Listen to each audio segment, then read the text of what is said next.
اعوذ باللہ من الشیطان الرجیم بسم اللہ الرحمن الرحیم السلام علیکم ورحمۃ اللہ وبرکاتہ۔ کیسے ہیں دوستوں آپ سب؟ امید کرتی ہوں سب خیریت سے ہوں گے۔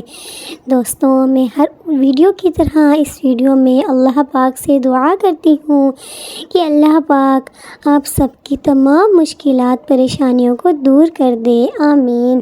میرے پیارے پیارے اسلامی بہنوں اور بھائیوں، آج اس ویڈیو میں آپ کے ساتھ ایک ایسی دعا شیئر کرنے جا رہی ہوں۔ اگر آپ کسی بھی پریشانی میں مبتلا ہیں، لاچار بے بس ہو چکے ہیں، تو اللہ پاک آپ کو اس دعا کی برکت سے آپ کی تمام مشکلات و پریشانیوں کو دور کر دیں گے انشاءاللہ تعالی۔ میرے پیارے پیارے دوستوں، اگر ہم اس دعا کو پڑھنے کا معمول بنا لیں گے تو ہماری ساری مشکلات پریشانیاں دور ہو جائیں گی۔ میں اپنی ویڈیو میں آگے بڑھنے سے پہلے آپ سب سے ایک گزارش کرتی ہوں کہ آپ میں سے جو بھی میرے چینل پہ نیو ہیں تو میرے چینل کو سبسکرائب کر کے بیل آئیکن کو دبا کر نوٹیفیکیشن کو آل پر کر دیں تاکہ میری ہر نئی آنے والی ویڈیو کا نوٹیفیکیشن بر وقت آپ تک پہنچ سکے۔ جزاک اللہ۔ دوستوں، وہ دعا، وہ کلمات یہ ہیں۔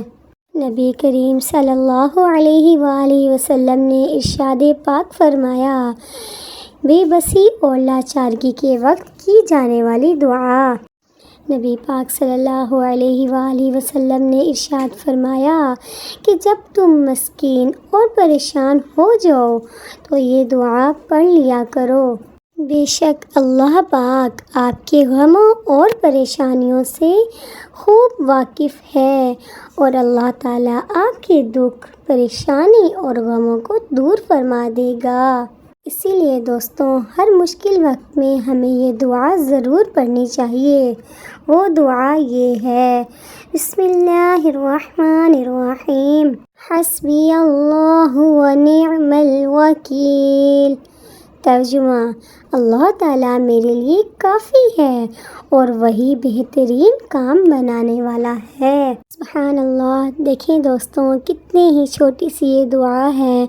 اگر ہماری جو بھی پریشانی ہو، ہم اللہ پاک کو یاد کریں یہ دعا پڑھ کر، تو اللہ پاک ہماری تمام پریشانیوں کو دور کر دیں گے انشاءاللہ تعالی۔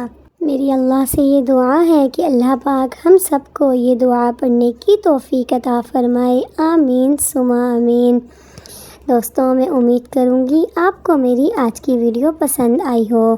اگر پسند آئے تو اس کو لائک، شیئر، سبسکرائب کرنا بالکل مت بھولیے گا اور کومنٹ باکس میں اپنی رائے کا ضرور اظہار کیا کریں، یہ میرے لیے حوصلہ افزائی ہوتی ہے۔